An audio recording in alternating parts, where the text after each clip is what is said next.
Fechou, Bill? Agora sim, tá me ouvindo bem aí? Tem certeza? Então vamos embora. Salve, gente. Coutinho falando aqui do Golecast.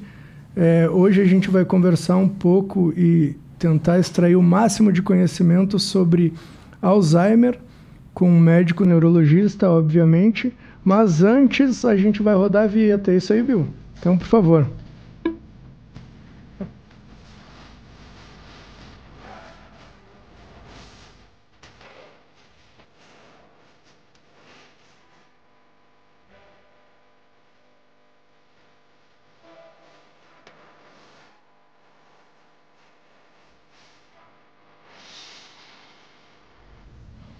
Fechou? Estamos ao vivo de novo? Então vamos embora. Antes de apresentar nosso convidado, então, a gente vai dar um recadinho, né, Bill? Os nossos recadinhos. O primeiro é falar sobre o bronze da Rê, para as mulheres que querem ficar bronzeadas no inverno, no verão. Vai lá e segue o bronze da Rê e pede o teu. Inclusive tem novidade lá. Agora a Rê, do bronze da Rê, lançou o iluminador. Chamem ela no direct lá. Foi, Bill? Agora vamos para a construtora inovadora, especialista em pré-moldados de concreto. Se tu quiser fazer teu prédio, tua empresa, chama o pessoal lá também no Instagram, Construtora Inovadora. Feito? Agora sim, vamos para as apresentações. Hoje a gente está aqui então com o Dr. André Palmeira. Ele é neurologista e veio trazer, e a gente vai tentar também extrair o máximo de conhecimento possível, e a gente vai tentar também levar para a galera de uma forma que fique bastante visível, que seja com muito entendimento, assim, que seja fácil entender. Vai ser uma aula, eu tenho certeza. Então, doutor André, obrigado por aceitar nosso convite. Eu tenho certeza que a sua vida deve ser uma correria, então sei também que o senhor teve que dar uma paradinha para vir aqui, para passar um pouquinho do que o senhor sabe para a gente aqui que está aqui e para a galera que vai nos assistir depois. André, a primeira coisa que a gente faz, então, a gente pede para o convidado se auto-apresentar. Por quê? Porque ninguém melhor do que a gente mesmo para falar da gente, para nos apresentar. A gente aqui, quando convida, a gente sabe muito basicamente do convidado, né? Então a gente sempre pede para que ele próprio se apresente. Então fica à vontade. Qual é a câmera, Bill? Na 6. Na 6. Ok. Bem, eu que agradeço o convite, né? É uma honra poder estar aqui hoje com vocês. Dar os parabéns por um ano, né, de podcast. Muito obrigado. Trabalho importante.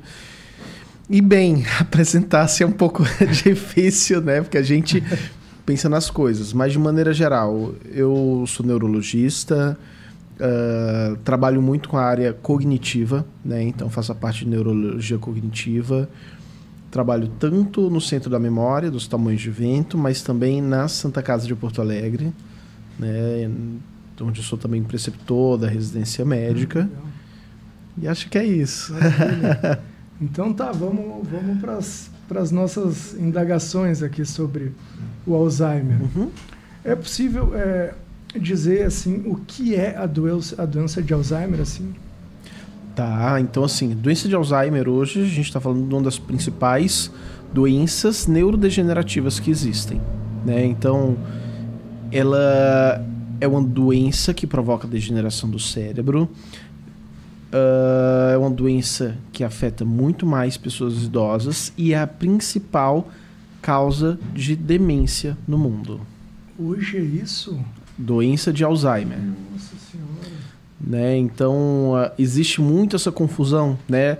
As pessoas às vezes ficam apreensivas com o diagnóstico. É demência ou é doença de Alzheimer?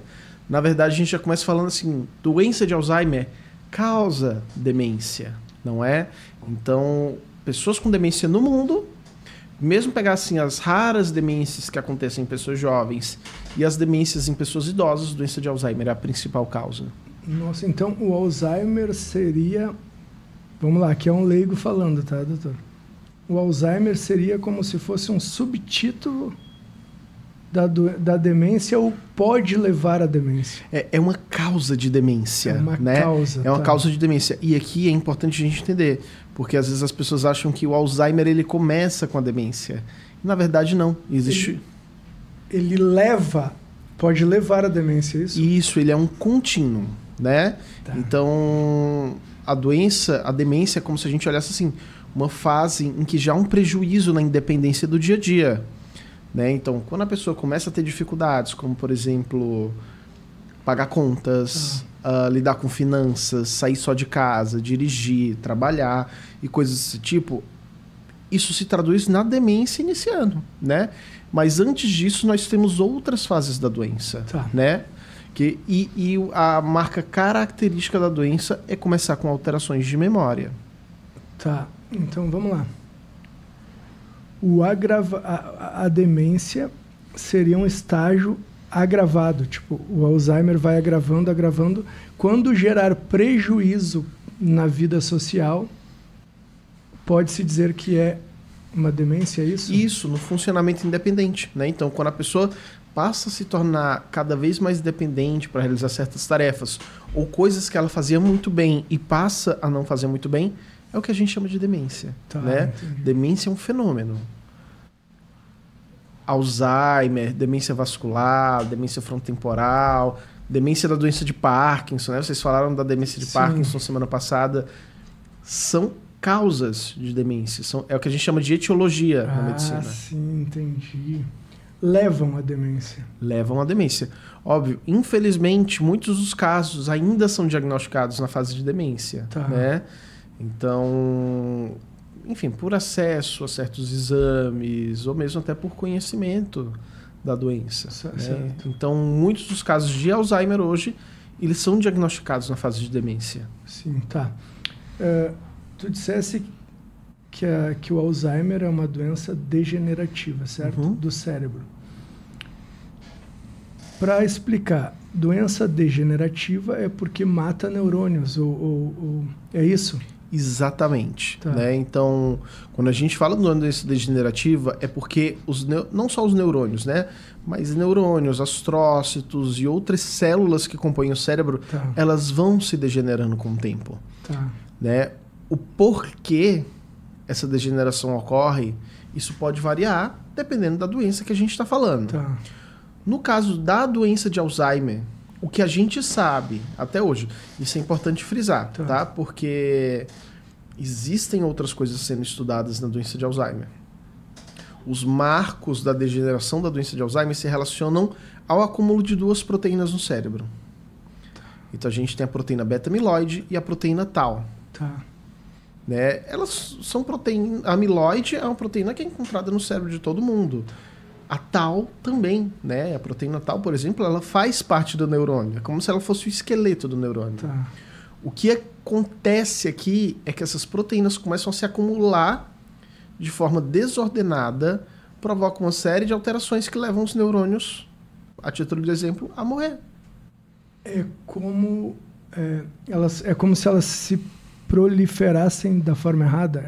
Se proliferassem da forma errada e o cérebro não desse conta de eliminá-las. Sim. Tá, vamos lá. Eu preciso falar um pouquinho do Parkinson aqui para eu conseguir entender, tá? Na doença de Parkinson, são os neurônios dopaminérgicos. O problema está no carregamento dos neurônios dopaminérgicos, certo? Exato. Aqui é na proteína. Isso. A doença de Parkinson, ela também tem uma associação com o acúmulo de proteína, só que é uma proteína diferente. É a sinucleína, né? Que gera uma forma específica, que é a alfa-sinucleína, e que também se acumula no cérebro, né? Aí que leva à degeneração. Na verdade, assim, quando começam os sintomas motores, é porque esses neurônios que produzem dopamina já estão morrendo. Mas ela começa... Já é uma fase... Isso. A doença de Parkinson, ela começa no bulbo olfatório e no tronco encefálico, né? São estruturas diferentes. Bulbo olfatório, então, relacionado ao olfato. Por isso que pessoas com Parkinson perdem o olfato. E o tronco encefálico, principalmente essa parte do bulbo ali, algumas partes relacionadas ao sono, outras partes relacionadas ao trato gastrointestinal. Então, por isso também, constipação, transtorno do sono é comum no Parkinson. Né? Então, como começa a doença, né? Onde começa a acumular essas proteínas, onde começa a degeneração, é geralmente onde começam os primeiros sintomas. E existe um porquê? Por que isso acontece? Por que as proteínas começam a se desregular? E por que só depois de uma certa idade, assim, na maioria? Sim, essa é uma pergunta, assim, que merece um Nobel, né? Então, quem descobrir... sempre a gente recebe essa pergunta muito no consultório, né? Tá, por que essas proteínas se acumulam? É difícil, assim, falar exatamente por que elas começam. Existem várias hipóteses de por que elas acontecem. Obviamente, são diversos processos que tendem a ocorrer com mais frequência com o envelhecimento, né? E por isso a doença é mais frequente em pessoas idosas. E assim, ó, esse é um ponto importante que assim, eu bato muito na tecla. Envelhecimento não é igual à doença de Alzheimer. Envelhecimento não é igual a esquecimento, né? Porque muitas pessoas também tratam isso, né? Ah, a pessoa está esquecida, está mais atrapalhada, porque está idosa. Não, além disso ser um etarismo, né? Que pela pessoa estar idosa não quer dizer que ela vá desenvolver demência. É uma concepção errada, porque assim, pode haver alterações no funcionamento da nossa mente com o envelhecimento, mas não demência, não comprometimento cognitivo que atrapalha a vida. Entendi. Isso é uma coisa diferente. Isso não está associado ao envelhecimento normal. Tá. E o Alzheimer pode afetar jovens também? Pode. É bem mais raro, mas pode, né? E o sintoma é o mesmo? Porque no Parkinson o sintoma é diferente, né? No jovem. E no jovem o Alzheimer é o mesmo sintoma que ele teria se fosse mais velho? Assim, em essência, os sintomas são muito parecidos. Tá. Mas em pessoas jovens, formas mais atípicas são mais frequentes do que nos idosos. Né? Então a forma de memória é mais comum, mas as formas atípicas, se a gente pegar pessoas jovens, a gente vai encontrar mais do que nas pessoas idosas. Que formas atípicas? A gente fala muito que o Alzheimer começa pela memória, certo? Certo. A gente pode ter algumas formas da doença de Alzheimer que começam por linguagem, que é o que se chama de afasia primária progressiva, né? A pessoa perde a capacidade de usar a linguagem de maneira adequada. Pode começar também pegando as áreas da visão, né? Então a pessoa tem um distúrbio do processamento da visão, dificuldade de reconhecer rostos, reconhecer padrões visuais, objetos. Isso é interessantíssimo, porque então é distúrbio na visão. Não é que ele deixou de te conhecer ou de me conhecer. Isso é isso? É um distúrbio no processamento da visão, porque não é no olho em si. É no processamento. Eu olho uma coisa, mas não entendi. Exatamente, é o que a gente chama de agnosia, né? Isso. Agnosia visual. Olha isso. Tá. E para acontecer com o jovem, teria que ser genético ou não? Não necessariamente, Tá. né? Então, assim, as formas genéticas, que é o que a gente chama de doença de Alzheimer familiar, Isso. elas são mais comuns de se manifestarem em pessoas jovens. Tá. Né? Então, a gente já viu pessoas tão jovens quanto 36, 38 anos, né, com essa doença. Lembrar, assim, é a raridade da raridade, tá? Mas acontece. Então, também esse papo de que só pessoas idosas vão ter Alzheimer não é necessariamente uma verdade. Olha só. Né? Mas, obviamente, reforço que a forma de pessoas jovens é uma forma muito rara. Sim, entendi. Né? Tanto que se a gente pega a história da doença de Alzheimer, né, há 100 anos atrás, ela era descrita como uma demência de início em jovens. Por isso que era considerada uma doença rara. Né? Só que depois, ali por volta dos anos 80, se começou a estudar uma forma de demência que as pessoas falavam antigamente. Não sei se você vai se lembrar assim, que a pessoa está esclerosada, né? Que falava de aterosclerose, claro. Se associava mais a uma demência vascular. Esses casos, hoje a gente sabe que também boa parte desses casos era doença de Alzheimer também. Já lá atrás. Então, doença de Alzheimer deixou de ser uma doença rara para se tornar uma doença comum. Olha isso. Né? Então, na história da doença de Alzheimer, tem essa característica. O primeiro caso descrito, né, que foi um paciente do Alois Alzheimer, que é Auguste Deter, era uma demência de início precoce. Já estava ali. Era uma senhora por volta dos seus 50 anos, 40, foi não lembro exatamente. Foi o primeiro diagnóstico. O primeiro caso descrito, né, que o Alzheimer acompanhou, fez a autópsia, estudou o cérebro, viu o acúmulo dessas proteínas. Entendi. Tem cura? Alzheimer não tem cura, infelizmente, né? Mas a gente destaca algumas coisas. A primeira é que existem tratamentos que ajudam nos sintomas. Isso é importante. Né? Esses tratamentos, inclusive, é uma coisa importante de se ressaltar. Eles têm disponíveis no Sistema Único de Saúde. Sério? Olha que maravilha. Sim. Eles têm disponíveis no Sistema Único de Saúde. Obviamente, são medicamentos considerados mais de alto custo, né? Tem todo um processo de se passar para solicitar. Mas dá para se solicitar esse tratamento pelo SUS. Né? É importante ressaltar porque tem muitas pessoas que às vezes não têm condições de comprar um medicamento desse tipo, né? Mas que tem a disponibilidade. E o tratamento é medicamentoso? O tratamento é medicamentoso, né? Assim, não só medicamentoso, né? Mas o medicamento ele ajuda muito na qualidade de vida. Esse tratamento em si, ele não modifica a doença, né? Infelizmente, o acúmulo das proteínas, a morte dos neurônios, a atrofia do cérebro, ela vai acontecer com ou sem ou apesar desses medicamentos. Mas permite que a pessoa tenha uma vida um pouco melhor. Mais digna. Mais digna. E aqui a gente reforça isso da dignidade. Isso. Bem, nós passamos um bom hiato, né? Esses medicamentos ali, eles foram lançados na década de 90, começo dos anos 2000, e a gente passou 20 anos sem ter medicamentos novos para a doença de Alzheimer. Até que por 2020 a gente começou com as terapias anti-beta-amiloides, que são voltadas para essas proteínas, né? Na verdade, voltada para a proteína beta-amiloide. Então, é um remédio que ele consegue quebrar as placas de amiloide que se formam no cérebro, né? E lentifica a doença. Mas não suficientemente para fazê-la regredir. Nem para fazer regredir, nem para estancar. Nem né? para estancar. Ela torna a doença mais lenta. Isso é importante de entender, mas né? Importante. Porque algumas pessoas às vezes vêm no consultório pensando que esses remédios... Porque a gente teve a aprovação recente no Brasil do donanemab, que é um desses remédios, né? Nós temos 3. Aducanumab, lecanemab e donanemab. Aducanumab e lecanemab não tem aprovação no Brasil. Donanemab tem. Então, assim, é importante ressaltar isso.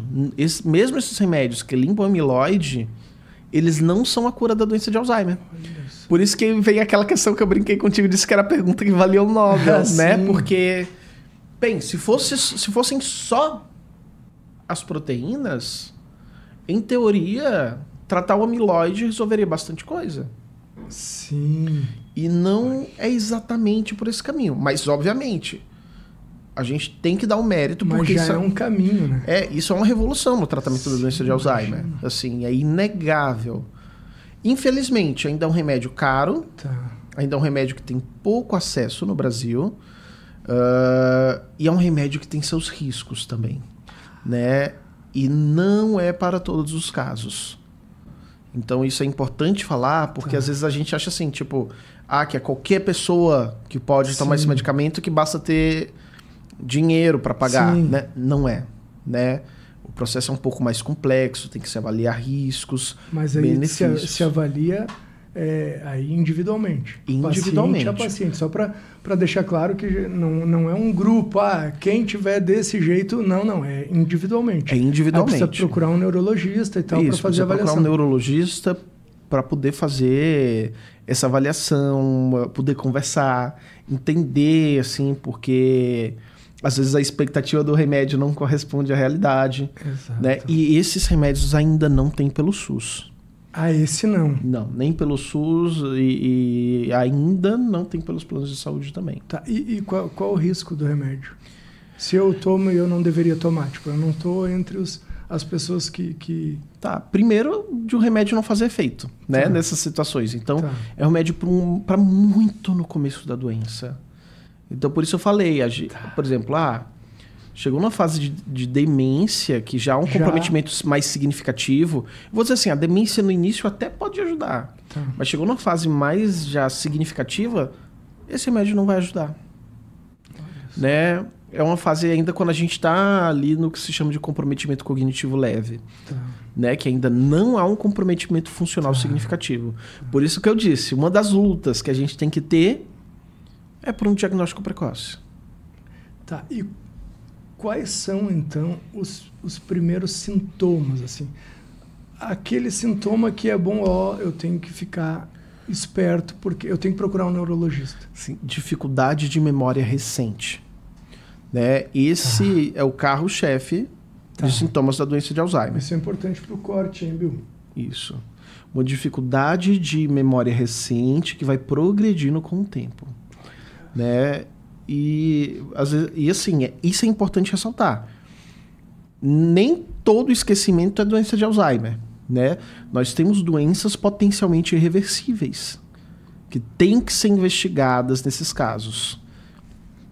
Problemas na tireoide, deficiências de vitamina, doenças infecciosas como a sífilis. Também pode causar? Pode causar. Olha, eu não imaginava. E são doenças que têm um tratamento que aí sim a gente para o processo da doença. Tá, olha só. Então, no geral, a investigação, seja com neurologista, com psiquiatra, com geriatra, né, vai passar primeiro por isso. Esse é o primeiro ponto, é fundamental. Tá. Né?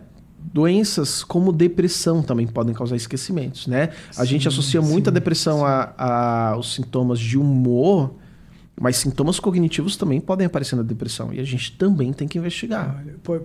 Pode ser um dos sintomas do Parkinson também, não? Isso. Por conta dos neurônios dopaminérgicos, né? Isso. Depressão é comum na doença de Parkinson, que a gente chama de prodrômica, né? Que aqui é um pouquinho a diferença da doença de Alzheimer e doença de Parkinson, que a doença de Parkinson precisa dos sintomas motores para ser diagnosticado.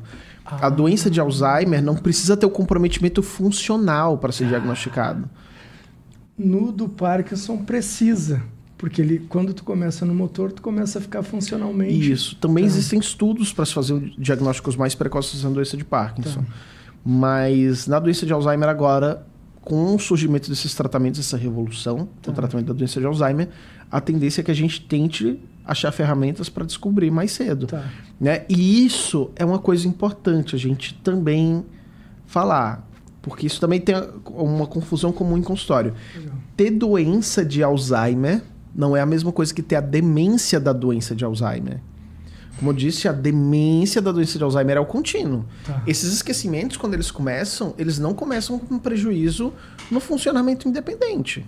Eles começam com esquecimento que a pessoa vai levando, desenvolve estratégias, né, para lidar com isso. Então, a pessoa no começo da doença consegue lidar. Principalmente pessoas que têm uma boa educação, que têm um alto nível de funcionamento, elas desenvolvem truques para lidar com os esquecimentos, né? Só pensar a gente, por exemplo, a gente quando está muito atarefado, né, tá com muita coisa na cabeça, a gente tem que anotar, tem que colocar alarme, né? O comprometimento cognitivo leve, a pessoa consegue lidar, consegue seguir a vida. Até que chega um momento em que a vida independente começa a ser atrapalhada por certos pontos. Por exemplo, uma pessoa que conseguia trabalhar muito bem, daqui a pouco começa a ter dificuldades no trabalho. Uma pessoa que conhecia, por exemplo, Porto Alegre aqui, tinha um mapa de Porto Alegre na cabeça, sabia ir para qualquer ponto. Daqui a pouco começa a se perder em locais que eram familiares. Uma pessoa que sabia lidar muito bem com dinheiro, começa a tomar más decisões financeiras. Né? Esses são sinais de demência, a gente também tem que ficar atento. Olha que legal. Tá, então o melhor momento para procurar um neurologista é quando tu tiver aquele comprometimento cognitivo leve. Isso, porque... Começou a esquecer, procura, não custa. Isso, porque assim... E eu não tô falando aqui nem da terapia anti-beta-amiloide, tá? Eu tô falando de causas potencialmente reversíveis. Sim, porque pode não ser o Alzheimer, e aí tu tá... Que esse raciocínio tem que vir antes, tá? Então... Eu sei que as pessoas às vezes vêm muito aflitas, né, com a preocupação. Se eu tiver Alzheimer, eu quero começar esse tratamento o quanto antes, eu quero ver o que eu posso fazer, eu quero planejar a vida, né? Mas o raciocínio primeiro a gente diagnostica o que a gente chama de síndrome. Por exemplo, comprometimento cognitivo leve é uma síndrome, demência é uma síndrome, declínio cognitivo subjetivo são síndromes. E depois que a gente diagnostica a síndrome, o fenômeno, né, o que a pessoa está apresentando, aí a gente vai para as causas. Olha só. Primeiro estuda o que ela está apresentando. Aí depois vê o motivo. Por que isso está acontecendo? Exatamente. Olha só. Então, esse geralmente é o raciocínio que a gente tende a seguir no consultório. Tá, deixa eu te perguntar uma coisa sobre o DBS. DBS, no caso do Alzheimer, não existe. Não, já se tentou estimulação. Porque eu pensei nisso, porque é o choquezinho que dá no cérebro que faz... Vê se eu estou errado, tá? Mas pelo que eu me lembro da nossa outra conversa, são estímulos que são enviados... Eu vou lá e eu leigo de novo do jeito que eu falei, para o caminhão levar a dopamina para o lugar que ele tem que ir, né? Sim, entendi. É mais ou menos isso? O DBS em si, como é que ele funciona na doença de Parkinson? Nós temos duas vias, né, no cérebro. Uma via, vias motoras extrapiramidais, que a gente chama, né? Uma via que facilita os movimentos e uma via que inibe os movimentos desnecessários.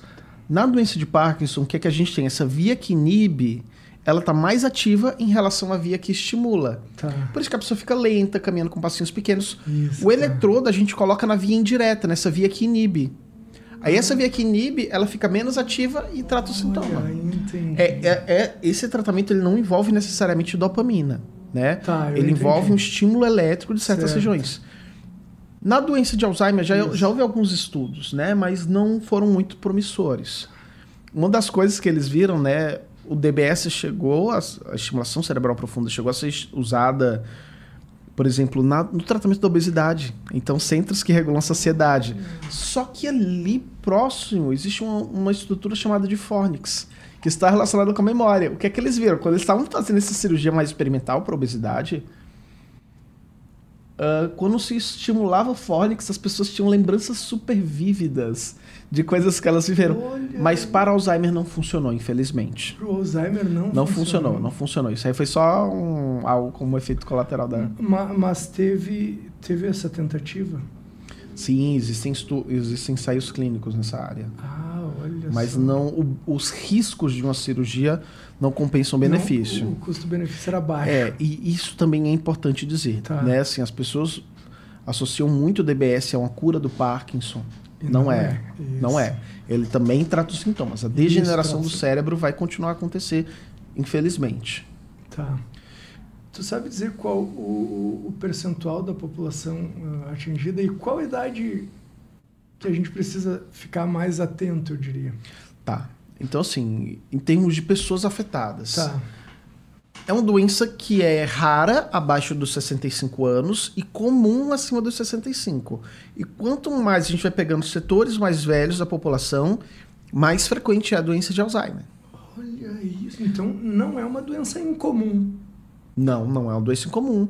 E assim, quando a gente analisa ainda mais a fundo esses dados, é uma causa de incapacidade muito importante no mundo. A gente tem um relatório que se chama Global Burden of Disease. Hoje, a doença neurológica que mais incapacita e mata no mundo é AVC. Depois de AVC, a que mais incapacita no mundo é a enxaqueca. Doenças extremamente comuns, né? Extremamente violentas. Quem tem enxaqueca sabe como é complicado de viver com enxaqueca. E a terceira doença que mais causa incapacidade e morte no mundo, doença neurológica, é Alzheimer e outras demências. Né? Então, doença de forte impacto. No mundo desenvolvido, se tu pega assim, Escandinávia, noroeste dos Estados Unidos, nordeste dos Estados Unidos, Japão, a doença de Alzheimer, ela tá tendo um perfil assim, que ela é uma doença mais estável, né? Não tá crescendo o percentual de novos casos, né? Ou se tá crescendo muito discretamente. Agora a gente pega Brasil, Índia, Turquia, os países da África subsaariana, são países onde os casos novos de Alzheimer estão galopando, porque essas populações estão envelhecendo. Mas é por conta do envelhecimento da população ou em percentual continua o mesmo, digamos assim? Ou está aumentando inclusive no percentual? Está aumentando inclusive no percentual, né? E tem alguma coisa a ver com o que a gente come? Sei lá, agora estou aqui devagando, já que aqui sim e lá não, entendeu? Assim, ó, isso é um ponto bem importante de ressaltar. Quando a gente vê esses dados, a gente se questiona, né? O que é que tem de diferente Exato.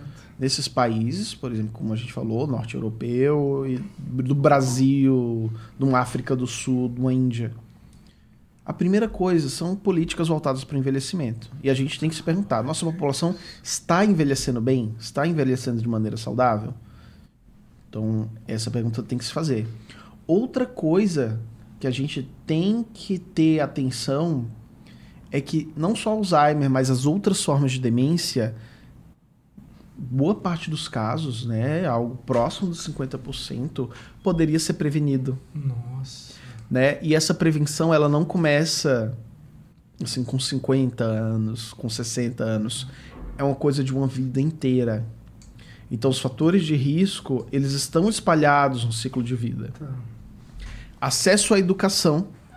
Então, pessoas que têm um bom acesso à educação, elas têm um cérebro mais protegido contra Alzheimer e outras demências.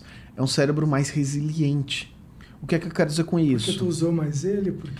Porque ele tem mais o que a gente chama de reserva, né? Reserva é como se fosse a poupança que o cérebro produz. Então, é a capacidade do cérebro de aguentar dano. Olha isso. Então, pessoas que têm alta escolaridade, elas têm uma boa reserva cognitiva. Pessoas que não tiveram acesso a uma educação básica, completa, elas têm menor reserva cognitiva. Então já começa da educação. Então, por exemplo, pessoas analfabetas, elas têm um risco maior do que uma pessoa que, por exemplo, terminou um ensino médio.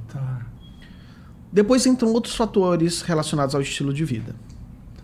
Então, isolamento social, obesidade, sobre os fatores ambientais. isso, inatividade física, né, etilismo, tabagismo, são todos fatores de risco para demência.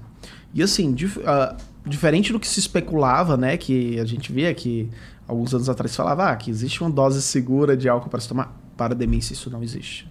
Não existe. Para a saúde do cérebro, qualquer quantidade de álcool é danosa para o cérebro. Isso. Então assim, óbvio que o consumo moderado ele apresenta um risco muito menor do que um consumo inadequado. Mas o que não bebe, menor do que o moderado. Exatamente. Certo? Porque não existe um nível de segurança. Exatamente. Aí doenças como pressão alta, diabetes, colesterol alto, não escutar bem, não enxergar bem. E por que eu falo não escutar bem? No Brasil, ele é um fator de risco extremamente importante. Né? Um dos principais. Então a gente tem muito aquela situação, né? Quem tem pessoas idosas em casa sabe que a pessoa não escuta, não quer usar o aparelho, não quer investigar essa parte, sim, acha que tá bem. Mas não escutar e não enxergar bem isola a pessoa do mundo. Claro. Né? Por fim, outros fatores, né? Então são 14 fatores de risco. Educação, inatividade física, obesidade, pressão alta, diabetes, colesterol alto, tabagismo, etilismo, isolamento social, depressão. Então depressão tem que ser tratada também. Né? Traumatismos cranianos, então bater a cabeça, principalmente traumas de repetição, né?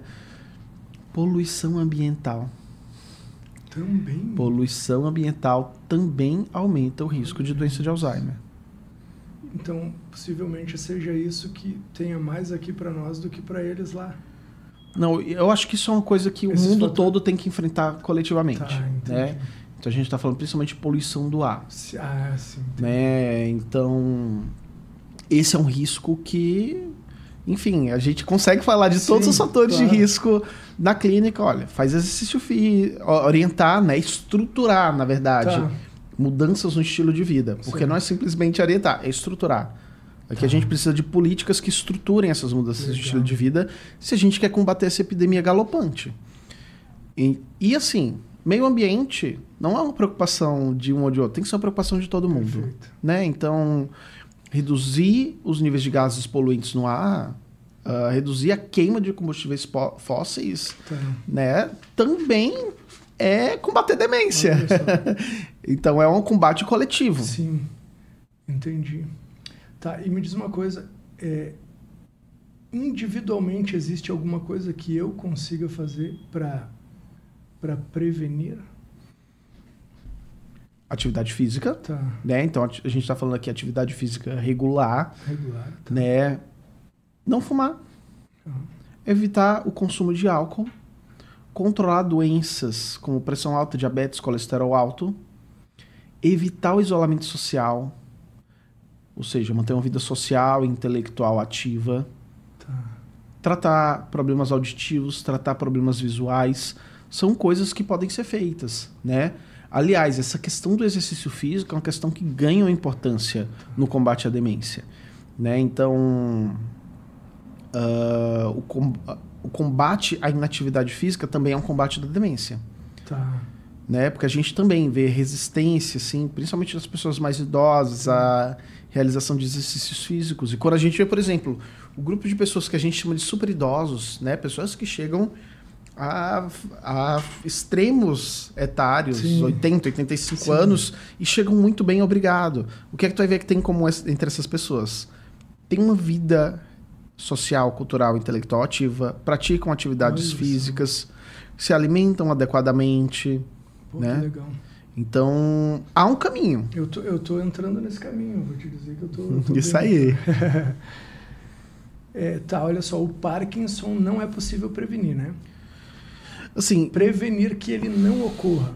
Existem fatores de risco para a doença de Parkinson que aumentam o risco da doença. O principal deles é a exposição a agrotóxicos. Olha só.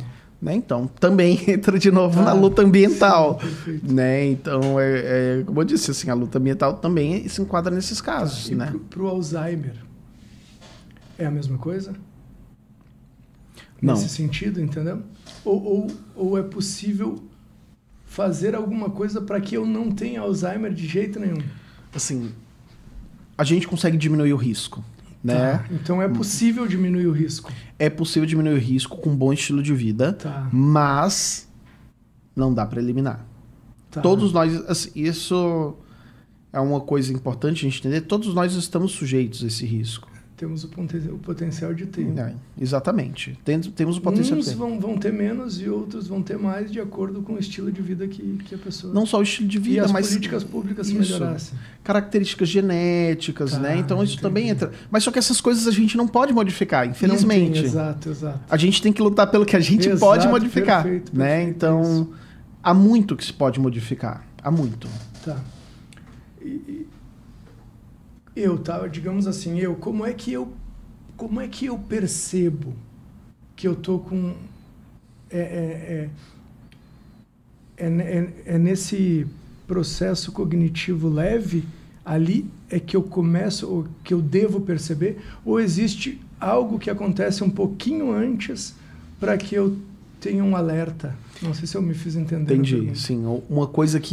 Um sintoma que alerte, né? Isso.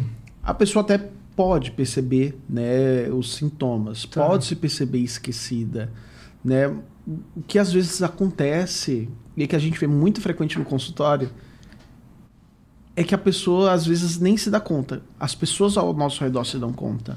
Olha só. E aí começa a falar. Então, eu já atendi vários casos de pessoas assim, tipo, que são arrastadas, né, por filho, filha, irmãos, né? Olha, a gente tem que dar um jeito nisso. Né? Então, às vezes, também a gente se atentar ao que as pessoas do nosso convívio, as pessoas que nos querem bem, nos dizem. Né? Mas, uma pergunta que eu vou fazer, talvez, não sei se já tenha chegado no teu consultório, mas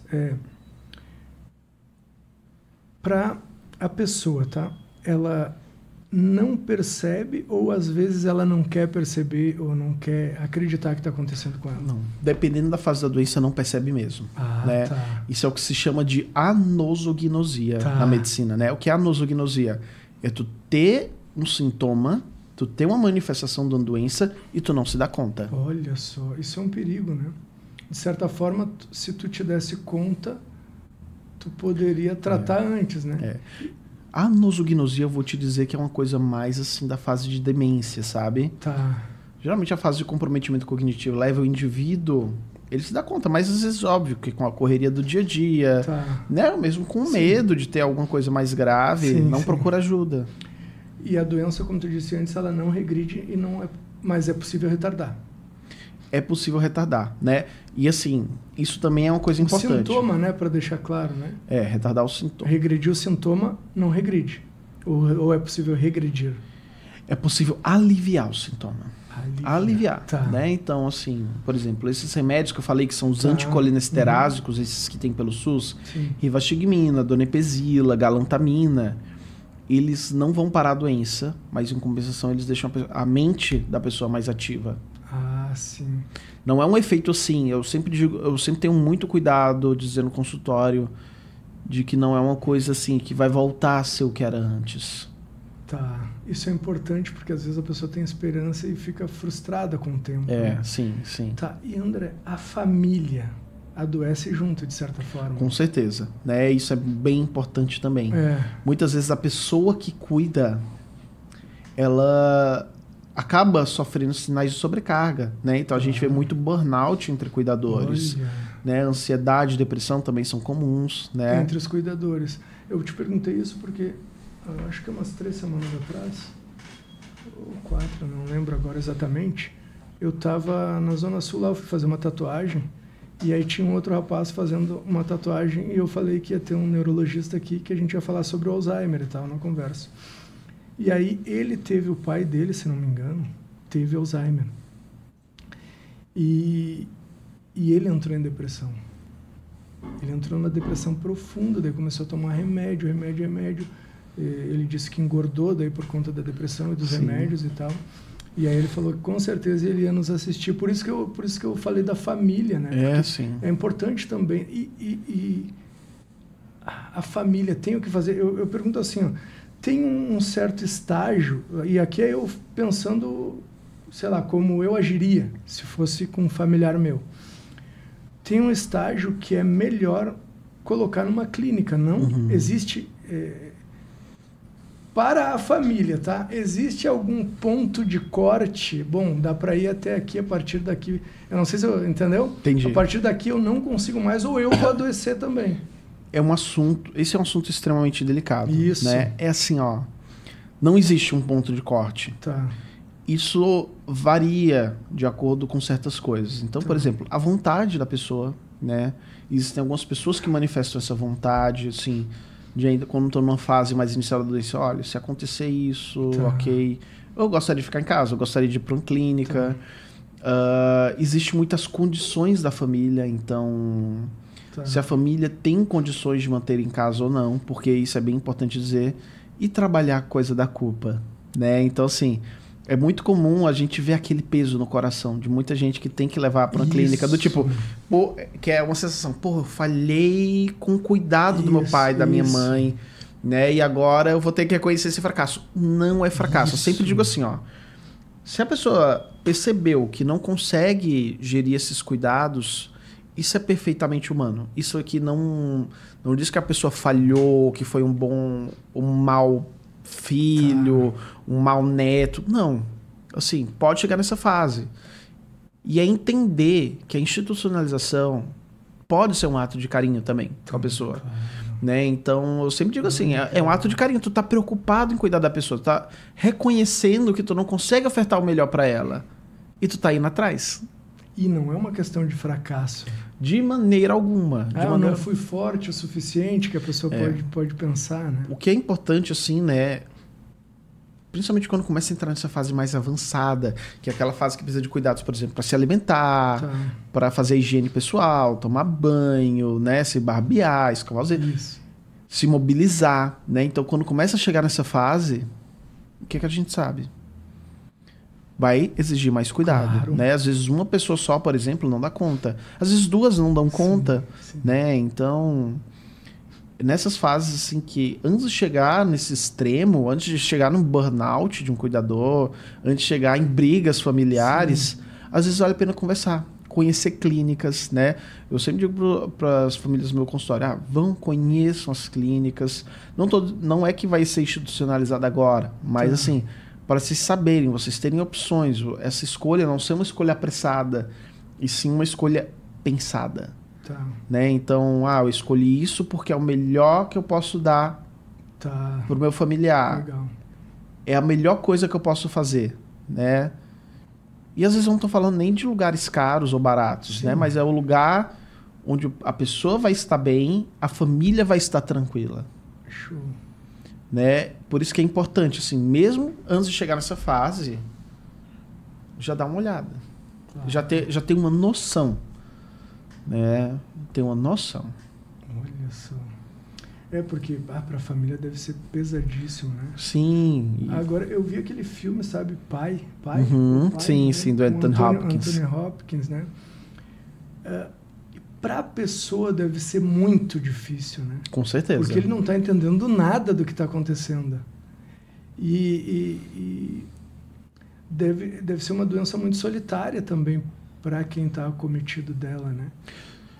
Assim, solitária que eu digo no sentido de que tu não... Por mais que o teu filho esteja ali, tu não lembra dele de agora, tu lembra dele há 10 anos atrás. Parece que não é a mesma pessoa, eu não sei. Por isso que, assim, isso é bem importante. E, por exemplo, trabalhos como esse, né? O Pai, ele era uma peça de teatro que foi adaptada para o cinema. Isso, perfeito. E é extremamente importante, assim, trabalhos como esse, eu digo assim, a arte, ela não serve só para nos entreter, ela serve para nos ensinar e nos fazer refletir. Então, são coisas como essa que permitem que a pessoa se coloque no lugar de alguém que tem demência, né? E esse cuidado é fundamental, porque o que acontece? Óbvio, a gente é humano, a gente se cansa. Tem uma pessoa repetindo a mesma coisa 1 milhão de vezes, daqui a pouco a gente vai dizer, eu já te disse isso. E assim, é um exercício também de afeto, né? Tu tem um cuidado, assim, a pessoa repetiu a coisa? Repete, como se nada aconteceu, né? Só repete. Coisas que surgem como dúvidas também no consultório. Pergunta para alguém que já morreu. Às vezes o melhor é dar uma desconversadinha, né? Então, não ficar reforçando para a pessoa, fulano morreu, sabe? Sim. Porque isso traz sofrimento para a pessoa. Traz porque para ele tá vivo, né? Tá vivo, é como se recebesse aquela notícia. Novamente. Eu vejo muitos pacientes com Alzheimer, às vezes recebem essa... fulano, cadê? Morreu. Nossa, e ninguém me avisou, sabe? Eu nem me despedi dele. Então, assim, são coisas assim, tipo... É quase como reavivar o momento. Sim. Sabe? Então, também a gente tem que ter cuidado. A pessoa tá teimando que não quer tomar banho, né? Não quer vestir uma roupa, não quer tirar um sapato para dormir. Às vezes a gente tem que escolher as batalhas que a gente vai lutar, né? Então, o leão do dia. É isso aí. Então, briga pelo sapato, mas deixa eu botar o abrigo que quer, por exemplo. Isso, às vezes, se é um sintoma que não tá pondo em perigo a pessoa, ou tirando a dignidade da pessoa, a gente pode ser um pouco mais permissivo, né? Porque às vezes lidar com a doença de Alzheimer é também ser um pouco mais... Não só com doença de Alzheimer, né? Com outras demências também. É ser um pouco mais permissivo com algumas coisas, né? Então, às vezes, sabe? Eu digo, por exemplo, a pessoa não está reconhecendo a casa. Quer ir embora, quer ir embora, quer ir embora. Sim. Daqui a pouco desconversar. A gente vai embora daqui a pouco, né? Mas antes disso, vamos tomar um café. Senta aqui, vamos tomar um café comigo. Cara. Ou então, vamos dar uma passeadinha. Passeia com o carro, volta para casa. Né? Ou então, vamos, mas tem que tomar banho primeiro, tem que se arrumar. Isso são estratégias, né? Que ajudam a lidar com sintomas. Bater de frente nessa fase de demência raramente é produtivo. Olha só. Tu tem que ter uma voz de autoridade com algumas coisas, mas é uma autoridade assertiva, não agressiva. Entendi. Né? Então, é quase lidar... Mas é uma linha tênue, né? É uma linha difícil porque existe uma humanidade ali no outro também, né? Exatamente. E assim, né? É importante entender. Falhas vão acontecer. Exato. E isso é um aprendizado. Então, lidar com a pessoa com demência nunca é a mesma coisa para todo mundo. A família aprende. A gente aprende escutando a família. Que a família vai contar. A gente consegue lidar desse jeito. Claro. Eu até ia falar aqui sobre... Tu dissesse que... Por exemplo, a pessoa, às vezes, o cara repete, eu já te falei, não sei o quê, né? Claro, ter um maior cuidado, como tu disseste e tal, mas vai acontecer muito possivelmente, né? Algumas vezes, eu imagino. Sim. Também não se autopunir tanto, né? Porque saber que, eu tenho que ter mais paciência, mas eu também sou um ser humano, não sei, entende? Exatamente. Mas é uma linha muito tênue, né? Extremamente tênue. É complicado, não fácil não é. E é um aprendizado, né? Porque a gente vê assim no consultório, muitas vezes os familiares chegam, aí se desabam em chorar, né? Se sentem tristes, vem vários sentimentos, às vezes sentimentos do passado. Às vezes também é entender como uma cura dessas mágoas do passado, né? Então, eu diria assim, que, por exemplo, o cuidador, a família, ter um acompanhamento psicológico é muito importante, né? É extremamente importante, não só para entender como lidar com a doença, mas para lidar consigo mesmo frente a esse desafio. E nisso, assim, a gente entra em outro ponto importante, né? A gente falou de medicamento, a gente falou da Donanemab, galantamina, rivaroxaban, mas a gente não falou de uma coisa importante. Ninguém trata doença de Alzheimer só. Ninguém trata demência só, né? Então, aqui, esse é um tratamento em equipe, é multiprofissional. E não só médicos, né? Médicos, enfermeiros, fisioterapeutas, fonoaudiólogos, terapeutas ocupacionais, assistentes sociais, né? Então, são todos profissionais extremamente importantes nesses cuidados. Dependendo da fase da doença, a equipe de cuidados mais paliativos, né? Porque também isso é muito importante, né? Da mesma maneira que a gente define várias coisas, a gente também define os cuidados de fim de vida, que é uma doença degenerativa. Tá, eu ia te fazer essa pergunta. Alguém morre de Alzheimer? Morre das complicações relacionadas ao Alzheimer. Porque o que acontece, né? Na doença de Alzheimer, o imobilismo, né? Então a pessoa vai perdendo a mobilidade independente na fase avançada. Dificuldade de engolir, dificuldade de se movimentar livremente, né? Até chegar a uma fase que fica restrita a um leito. Né? Então, no Alzheimer a pessoa fica com dificuldade de engolir também? Sim. Olha, e no geral isso pode causar infecções, né? Infecções respiratórias, que é o que muitas vezes levam a pessoa com Alzheimer a óbito. Tá, então, só para deixar claro, o Alzheimer por si só não leva a óbito. As complicações que podem causar a doença de Alzheimer é que pode levar ao óbito, é isso, né? Isso, exatamente, né? Então, isso é importante ter um cuidado, porque quando chega na fase avançada, a gente sabe que alguma dessas coisas vai acontecer em algum momento. Né? E entender assim, por exemplo, quando vai ser o momento em que a gente vai intervir, de, por exemplo, fazer tratamentos mais agressivos, mas que tenham uma perspectiva de, por exemplo, essa pessoa pelo menos volte para casa, né? Volte bem, com dignidade, e situações em que, se a gente fizer coisas invasivas, só vão trazer dor, isolamento. E, assim, pensar na qualidade de vida, também é pensar na qualidade de morte, né? Então, é o que a gente chama de uma morte adequada, né? Ortotanásia. Então, quando chega nesse momento, às vezes a gente tem que também avaliar o quão digno vai ser o fim daquela pessoa, né? Então, chega esse momento que, se a gente não fizer esse questionamento, procedimentos invasivos, eles vão sendo acrescentados. Sim, mas é difícil, né? Extremamente difícil. Por isso que é importante um bom vínculo com os profissionais que lidam. Olha só, tu sabe que agora, olha só, tu dissesse uma coisa aqui que me lembrou uma outra coisa que não tem muito a ver com a doença de Alzheimer em si, mas tem a ver com o que tu dissesse sobre a qualidade de vida e a qualidade de morte, né? Minha mãe teve Covid, né? E minha mãe faleceu porque ela lutou contra um linfoma de não-Hodgkin, que ele vai e volta, teve no pulmão, estava com o pulmão comprometido já e tal, mas ela estava bem. E aí ela pegou Covid e tal, e aí ficou ruim, foi só piorando. E aí eu fui conversar com os médicos e eu falei que eu não queria que ela não tivesse dignidade. Eu não sou egoísta a ponto de querer ver ela sem dignidade só para contentar, sei lá, minha vontade de não perder ela. Então, eu preferiria que, se for para ela ficar sem dignidade numa cama, ou que então deixasse que ela fosse, né? Que ela partisse. E aí foi o que aconteceu, já não tinha mais, estava com o pulmão muito comprometido, ia ter que ficar com gás e coisa, né? Aí ia ficar horrível, assim. Ela já era uma senhora de mais de idade, que lutou com 15 anos contra um câncer, então imagina que ela estava bem debilitada. Mas só fazendo uma passão, porque nessa hora é difícil, eu pensei nisso. É bem difícil, né? E há pessoas que estão prontas para essa conversa, há pessoas que não estão prontas, há pessoas que, quando, por exemplo, descobrem uma doença de Alzheimer em fase inicial, né? E às vezes Isso é importante, né? Descobrem naquela fase que ainda não está numa demência propriamente dita, mas sabe que em algum momento vai virar. Então, às vezes, tem pessoas que, por exemplo, decidem fazer coisas, projetos que deixaram para trás da vida, para depois, né? Aí aquela coisa, depois chegou.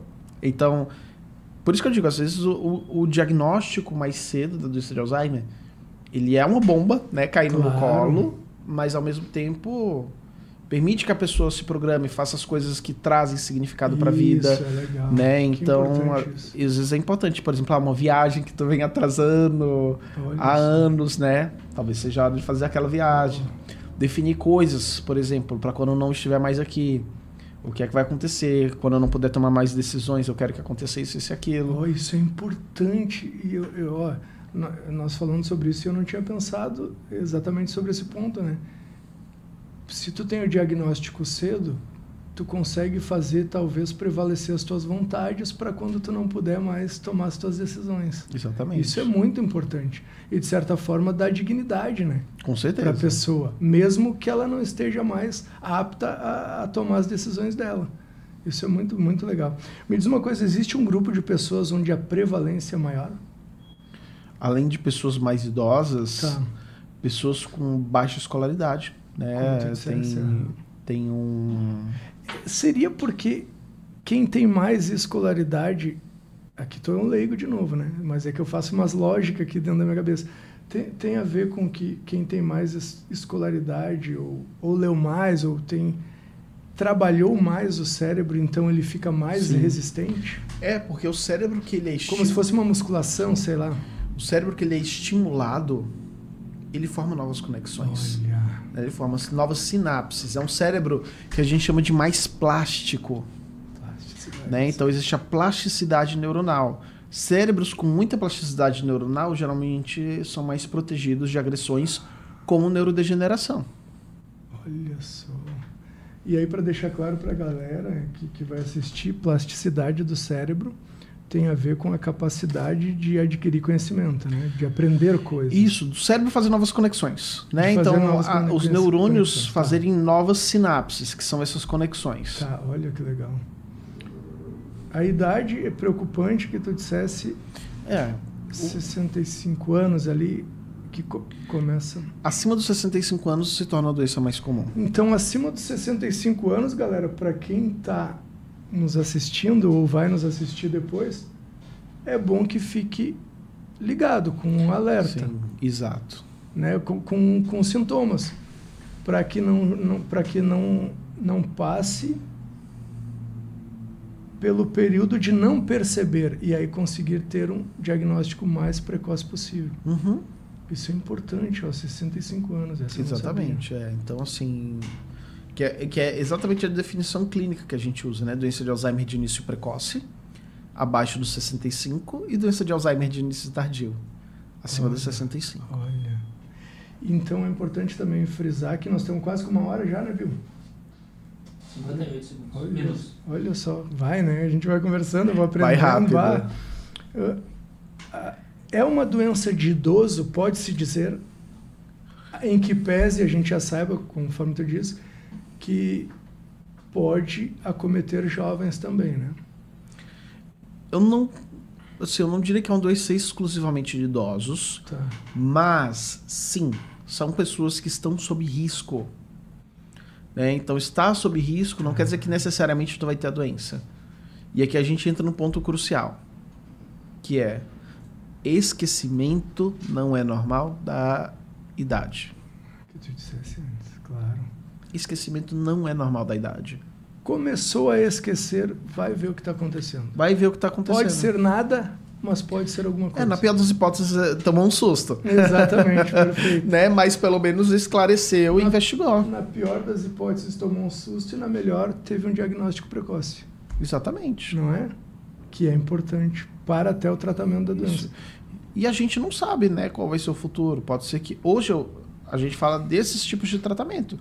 Pode ser que daqui a 10, 20 anos os tratamentos sejam outros. Sim. A gente teve esse mesmo podcast, sei lá, em 2019, a gente falaria, não tem nenhum tratamento modificador de Olha doença. só. E hoje, por mais tímido que seja o efeito, a gente já tem um tratamento modificador Olha de só, doença. que é revolucionário, no caso. Exatamente. Existem estudos que, claro, provavelmente existem pessoas estudando a causa, os motivos das proteínas se proliferarem, né? Existe alguém estudando. Quando achar, o cara vai ser o Nobel, como tu dissesse. Sim. Mas existe estudos que tentam a cura efetiva, ou precisa saber a causa para, entendeu? Para tu conseguir, sei lá, para conseguir procurar a cura. Eu vou dizer assim, infelizmente a cura, Tá.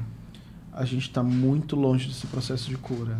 Olha só. Mas existem linhas de pesquisa. Por exemplo, a gente pega aqui no Rio Grande do Sul, tem pessoas que estudam a função dos astrócitos, né? Que são células que compõem o cérebro também, e que aparentemente uma disfunção, uma degeneração desses astrócitos também estão relacionadas com a causa da doença de Alzheimer.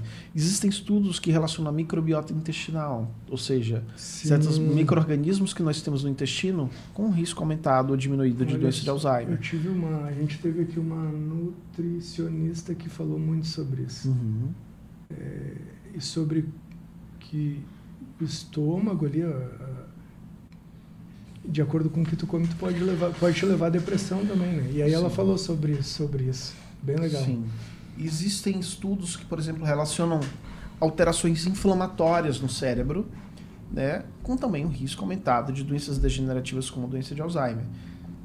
Existe um sistema todo que a gente até então não tinha conhecimento no cérebro, que é o sistema linfático, né?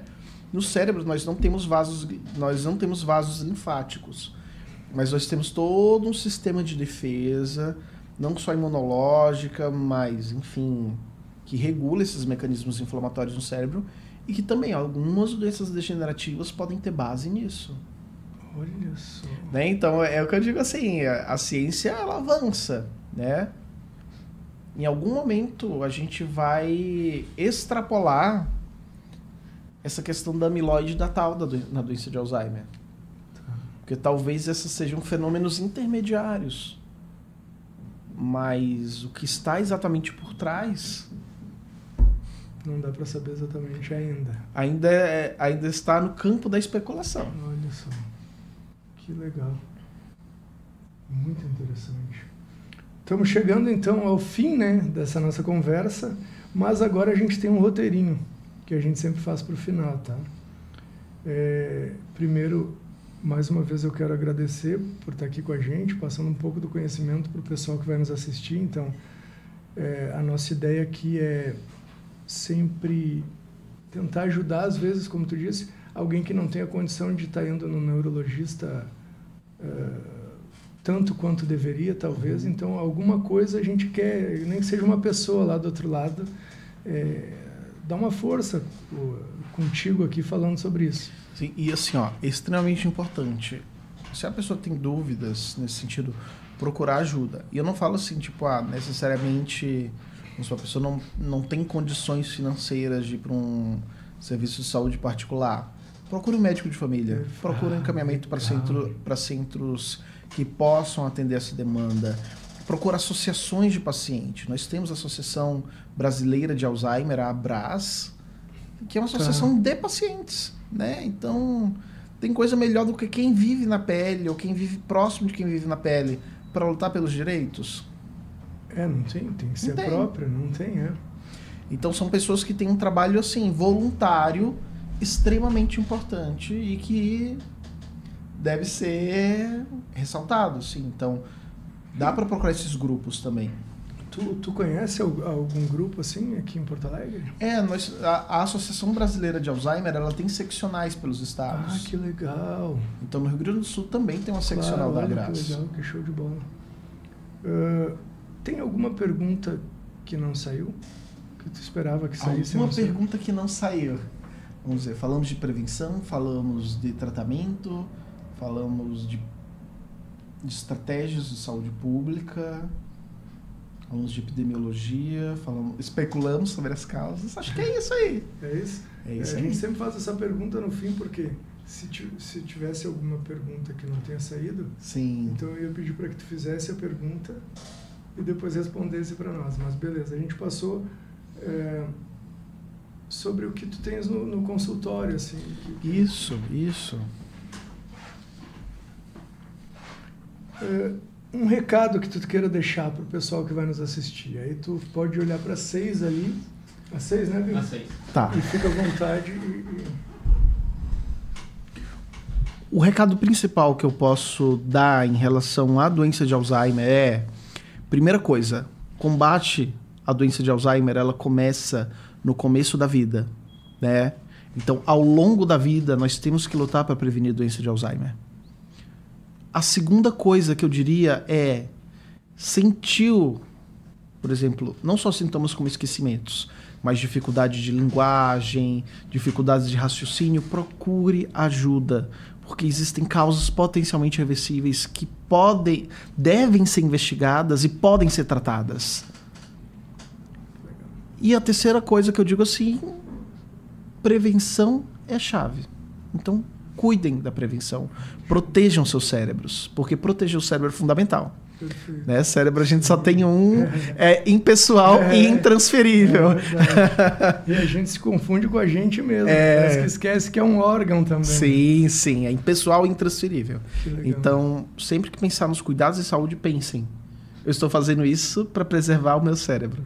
E cobrem os governantes por políticas públicas. Exatamente. Também, né? Políticas públicas são fundamentais. E assim, não é uma luta de um ou outro. Tem que ser uma luta de todo mundo. Perfeito.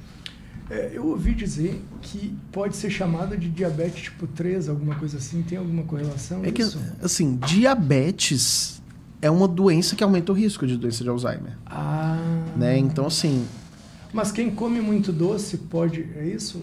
É que a questão de dizer que o diabetes é Alzheimer é um diabetes tipo 3 acaba sendo uma simplificação, é exagerado demais, né? Há muitos outros mecanismos que se associam com a doença de Alzheimer. Resistência insulínica, né? Que é o ponto nevrálgico do diabetes. Tá. Aumenta as chances do indivíduo desenvolver doença de Alzheimer. Entendi. Mas não dá para dizer que é popularmente dizer que é uma diabetes tipo 3. Não, porque isso é um raciocínio simplificado demais, né? Entendi. Existem medicamentos... isso é uma coisa. Existe um ensaio clínico, né? De medicamentos que diminuem a resistência insulínica para o tratamento da doença de Alzheimer. Olha. Mas ainda estão em fase de estudo, né? Tá. Então, esses medicamentos se especula que eles possam ajudar. Olha só. Agora, para finalizar, primeiro eu sempre faço uma explicaçãozinha rápida por que o nome do podcast é Um Golecast, tá? A gente entende que a garrafa cheia do conhecimento, sempre quem traz para nós é o nosso convidado. E a ideia é que ele sempre deixe um gole daquilo que ele sabe para o pessoal que vai nos assistir. Porque certamente a gente teria muito mais para falar de Alzheimer do que a gente falou aqui. E certamente, talvez, muita coisa eu nem entenderia. E nem quem vai nos assistir. Então, a ideia mesmo de Um Golecast é que os nossos convidados venham cheio do seu conhecimento e deixem um pouquinho um gole para nós. Por isso, Um Golecast. Maravilha. Então, a gente também sempre faz no final, como tu bebeu água, a gente pede para que tu pegue a tampinha daquilo que tu bebeu. Porque a gente quer ficar um pouco com a energia do nosso convidado aqui. Então, ele pediu para beber água, ele vai pegar a tampinha da água que ele bebeu.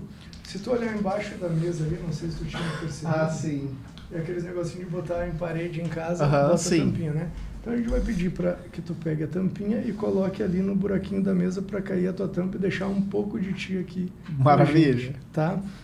Mas eu preciso também que tu me diga uma música, porque quando a gente fizer esse corte, a gente vai botar a música que tu escolheu para que esteja no corte. Uma música. Deixa eu pensar aqui. Uma música.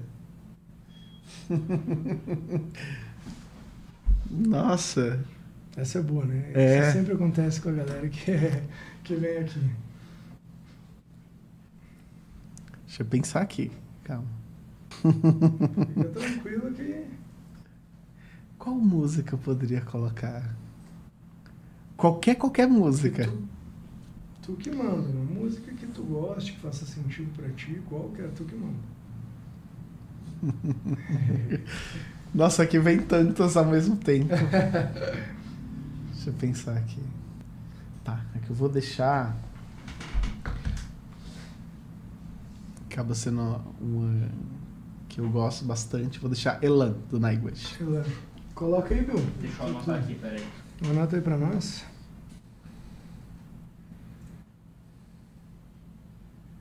Elan. Isso.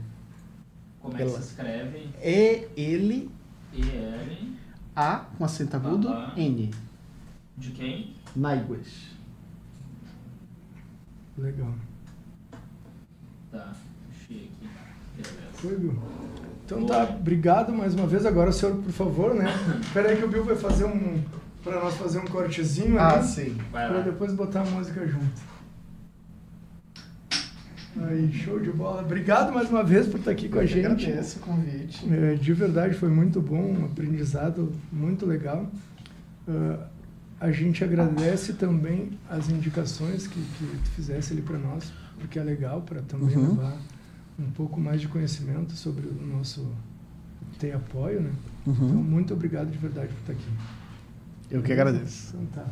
Vamos para Bill? Eu não. Feito? Feito. Para o pessoal que nos assistiu, que vai nos assistir mais tarde, ou amanhã, ou depois, nosso muito obrigado. Espero que vocês tenham gostado dessa conversa e aprendido com ela e também se alertado, assim como eu aqui na frente do Dr. André. Gostei demais da conversa, então, de verdade, curtam, aprendam e fiquem ligados que depois dos 65 anos já é, então, um alerta para os sintomas, caso venha acontecer. Beleza, galera? Até a próxima.